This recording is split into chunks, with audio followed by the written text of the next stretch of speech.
Hello दोस्तों, कैसे हो आप लोग। आप सभी का स्वागत है मेघा मल्टी ब्लॉग से। मैं और सुबह की शुरुआत हो चुकी है। सबसे पहले मैं कर लेती हूँ पूजा। देख सकते हैं अभी मैं पूजा कर लेती हूँ। और आप सभी लोगों को नवरात्रि के दूसरे दिन की हार्दिक शुभकामनाएं। कल मेरा फास्ट था।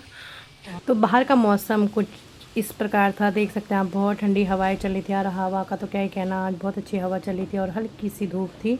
और इसी बस पूजा वूजा करके फिर मैं करती हूँ गेहूँ की सफाई, क्योंकि मुझे आज आटा भी पिसाना है और गेहूँ आटा नहीं है। और उस तब तक मैंने अपने कपड़े भी मशीन में चला लिए और मशीन में चलाने के बाद मैं चली गई पूजा करने पे गए, जहाँ भगवान शंकर और विष्णु विराजमान थे। देवताओं ने महिषासुर के पराक्रम तथा अपनी पराजय का पूरा वृतांत उन दोनों देवेश्वर को। तो भगवान जी के दर्शन आप लोग कर लीजिए।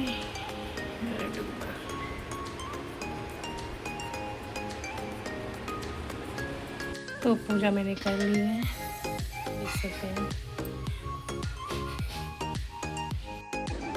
पूजा करने के बाद आप लोग देख सकते हैं घर में भी झाड़ू पोछा लग गया था। मैट मैंने ऊपर रखे थे, सूखने के बाद पोछा लगने के बाद मैंने आराम से मैटों को लगाती हूँ, वरना ना पानी से फिसलने की डर भी रहती है।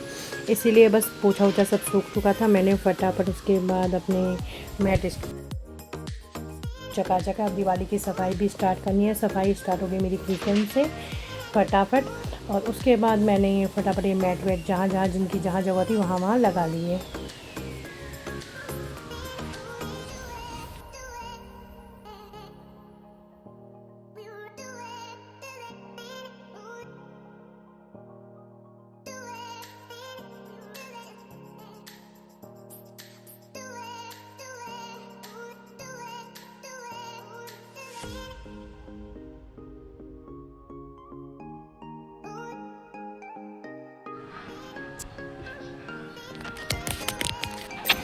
तो तीनों कमरों की अच्छे से सफाई करने के बाद मैंने बाहर रखे गद्दे, गेहूँ रखे थे, गद्दे वद्दे भी डाले हुए थे। तो फटाफट, क्योंकि आजकल ना धूप अच्छी आ रही तो मैंने गद्दे वद्दे भी सुखा दे दिए।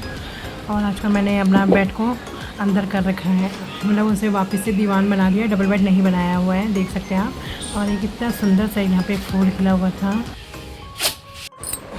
देख सकते हैं आप। इतना प्यारा एक रोज़ खिला हुआ था, बल्कि कितना कीड़ा लगने के बाद भी इसमें एक अच्छा सा गुलाब खिला। और मेरे पौधे आप देख सकते हैं कितने सुंदर हो रहे थे। और ये जो मंदिर में फूलों की माला थी ना, मैं गमले में ही डाल देती हूँ। उसके बाद आ गई थी शिवी। शिवी की बातें सुनो। Good morning everyone, I am fine. ना मेरा आंटी के ब्लॉग में चैनल है और ये चैनल पे स्वागत है।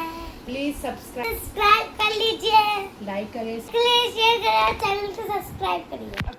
सारा काम वाम होने के बाद मैंने कर लिया था नाश्ता। पूजा पाठ हो गया था तो मैंने उसके बाद नाश्ता कर लिया था। तो कुछ कपड़े गीले रह गए थे कल रात, तो वो कपड़े मैंने सुखाने डाले थे, मॉर्निंग में ही डाल दिए थे, तो वो सूख गए थे। पहले मैं उन कपड़ों को निकाल लेती हूँ, उसके बाद ही मैं अपने धुले हुए कपड़ों को मशीन में डालूँगी। तो ये कपड़े थे सब, तो फटाफट मैंने इन कपड़ों को निकाल लिया, क्योंकि फिर उसके बाद मैं वाले धुले हुए कपड़े डालूँगी। और जल्दी मैं ना एक कबूतरों का नेट यहाँ लगाऊँगी, क्योंकि कबूतरों की बहुत दिक्कत हो रही है मुझे, और जगह जगह पे पॉटी कर दे रहे हैं वो बहुत ज़्यादा, तो उससे बहुत परेशानी हो रही। तो सोच रहे हैं हम लोग कि नेट लगा लेंगे। पहले मैं सोची थी नहीं लगाऊंगी, क्योंकि बदा बदा सा लगता है, लेकिन क्या करें, अब लगाना ही पड़ेगा। और डस्टिंग भी बहुत ज़्यादा हो जाती है, तो फटाफट मैंने उसके बाद अपने कपड़े उठा लिए थे।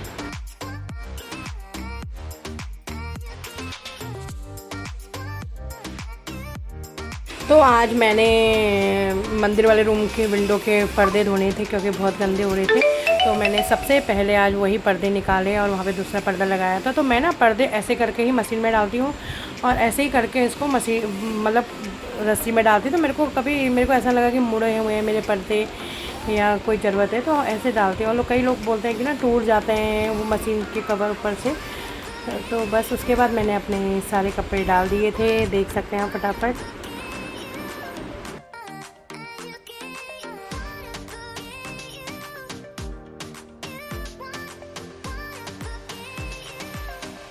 के बाद मैंने कपड़े सारे डाल दिए, देख सकते हैं रस्सी में डाल दिए।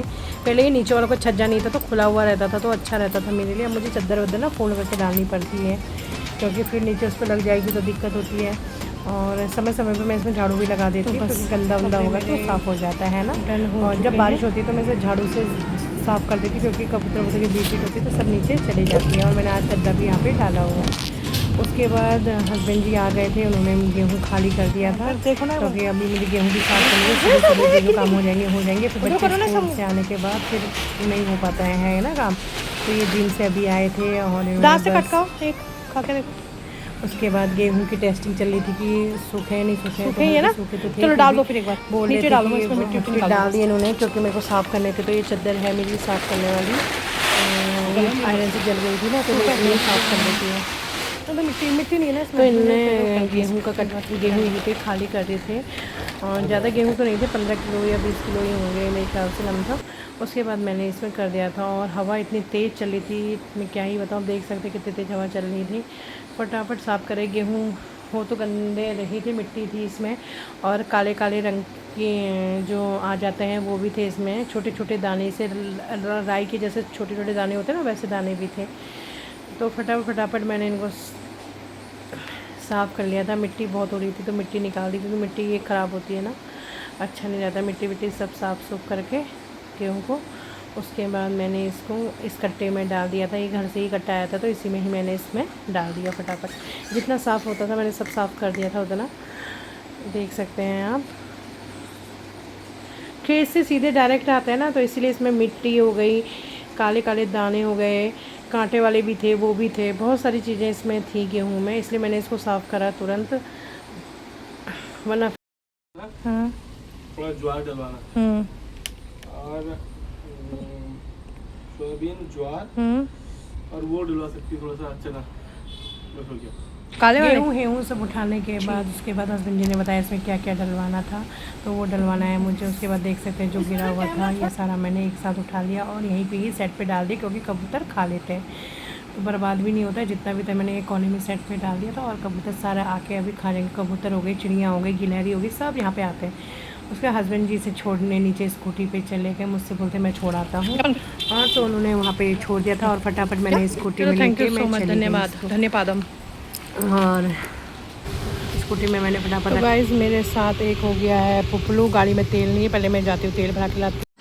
उसके बाद मैं यहाँ से निकल गई फटाफट सोसाइटी से और चले गई। सबसे पहले मैंने ये गेहूँ देने थे चक्की में, क्योंकि ये दे दूँगी ना तो खाली हो जाएगा आगे का, तो फिर फ्री रहती हूँ मैं। तो ये हमारे पुराने वाले घर का रोड है, तो वहीं जाती हूँ मैं चक्की में गेहूँ देने, और अच्छा पीसते हैं, बारीक पीसते हैं, इसलिए मैं सबसे पहले वहीं जाती हूँ। और यहीं से निकल ली थी मैं। और ये सामने ही BSF के क्वार्टर हैं, पहले हम इधर ही रहते थे। जब खुशी हुई थी तो हमारी बहुत सारी यादें इनसे जुड़ी हुई हैं, तो इसी रास्ते से हम निकल गए। और यहाँ पे खेत भी हैं बहुत सुंदर सुंदर, मतलब। उसके बाद मैं सीधे पहुँची चक्की में, भैया ने वेट करा, देख सकते हैं आप। मेघा, अच्छा ये वाले चने पीसते होंगे ना? अच्छा, तो चक्की में भैया ने मेरा नाम और वेट जितना था वो लिख लिया। उसके बाद मैं चली गई थी मंदिर वाले रूम में, क्योंकि मुझे मंदिर का कुछ सामान था। कपूर लेनी थी, गाय के गोबर उपले लेने थे, और चावल लेने थे मंदिर के लिए, तो फिर मैंने वहाँ भी काम करा। उसके बाद मैं चले गई मोबाइल का मेरा टेम्पर टूट गया था वो करवाने, और नया वाला कवर लेने। तो उसके बाद मैंने ये काम भी करवा बच जाएगा ना, काफ़ी सारे काम मोबाइल थे। उसके बाद भैया ना बहुत अच्छी चीज़ें लेकर आए थे 100 पीस के लिए, और इतना अच्छे थे, मैं आपको दिखाती हूँ। भैया ने बोला देखो, सुनो अब आप ये की बात है। उसके बाद मोबाइल वाले भैया लेकर आए थे अपने पास बहुत सारे अच्छे माँ को पसंद आया रेडियो था, जो 100 पीस में सजाने के लिए था, और बहुत सुंदर लग रहा था। इसमें FM भी आता है और सब कुछ आता है। और कितने का है? 900 का था ये, और चार्जेबल भी था ये। तो भैया मुझे दिखा रहे थे कि ये ले जा लो आप 100 पीस के लिए। बहुत सारे क्या क्या चीज़ देख सकते हैं आप। ये 900 रुपये का नाम, FM AM ब्लूटूथ सब कुछ इसके अंदर। मुझे ये पसंद आ रहा था भैया। इस तो ये है हमारे पास, एक आपको मिल जाएगा लैम्प, बॉल लैम्प, उसका वेट होगा बॉल लैम्प। इसमें लाइट जलती होगी ना पक्का? भैया ऐसी चीज़ लेकर आते हो ना, फिर बच्चे फिर मेरे पीछे पड़ जाएंगे। और ये तो कुछ नहीं है, उसके ऊपर देखो आप सकते हैं, सिर्फ 5 बॉल्स। हाँ, रात में और अच्छी लगेगी, है ना? मैंने जो फेस से कीचेन कर दिया ना, ये वो सारी है। मैं उधर जाती हूँ मोबाइल वाली दुकान में, तो भैया नई नई चीज़ें लेकर आए होते हैं इलेक्ट्रॉनिक आइटम में, तो भैया मुझे ज़रूर दिखाते हैं। तो एक ये भी लेकर आए थे, इसमें आप अपने हाथ से इससे में कुछ लिख सकते हैं और इसे लाइटिंग के ऊपर रखेंगे तो बहुत सुंदर लगता है। जैसा कि आप ये देख सकते हैं, हैप्पी नवरात्रि भैया ने अभी मेरे सामने ही लिखा था और इसे मिटा दिया। और दूसरा जो इसका पीस था वो था हार्ट शेप में। तो बहुत अच्छी चीज़ें भैया लेकर आए थे। तो अभी तो मैं ये लेने के उसमें नहीं गई थी, बस हाँ मैंने देखा, बाद में मैं जब जाऊंगी तो इनमें से कुछ लेकर आऊँगी तो मैं आप लोग को ज़रूर दिखाऊंगी। और भैया बस यही सारी चीज़ें आज की थी। देख सकते हैं आप कितना सुंदर लग रहा है ये। तो बस उसके बाद मैं आ गई थी घर की तरफ। तो अब यहाँ पे थे मूंग दाल के पकौड़े, तो मैं लेते हुए आ गई क्योंकि बहुत दिनों से मन करता मूंग दाल के पकौड़े खाने का। तो हस्बैंड जो अपने लिए ले आई थी और नीचे अब अपनी गाड़ी यहाँ पे खड़ी करी और पहुँच गई थी मैं ऊपर घर की तरफ। मंदिर का लेकर आई कुछ और बस फटाफट चलते ऊपर। हाँ गेहूँ लेने हैं, शाम को अब ले लेना है। तो दोस्तों मैं लाई थी मूंग दाल के पकौड़े, अभी और मैं मिलके खाएंगे। खाने के बाद हम लोगों ने तहरी भी यहाँ पे हमारी तैयार हो गई थी, रेडी हो गई थी। साथ में मैंने बनाया था रायता और मैंने और हस्बैंड जी ने खाना। तो ये बनी है तहरी और इसके साथ हम खाएंगे रायता। तो बन चुका है हमारा खाना, मैं फटाफट खाना अब खा लेती हूँ जल्दी से। तो आज का ब्लॉग बस इतना ही, मिलती हूँ आपसे नेक्स्ट ब्लॉग में। तब तक के लिए बाय बाय, अपना ध्यान रखिए।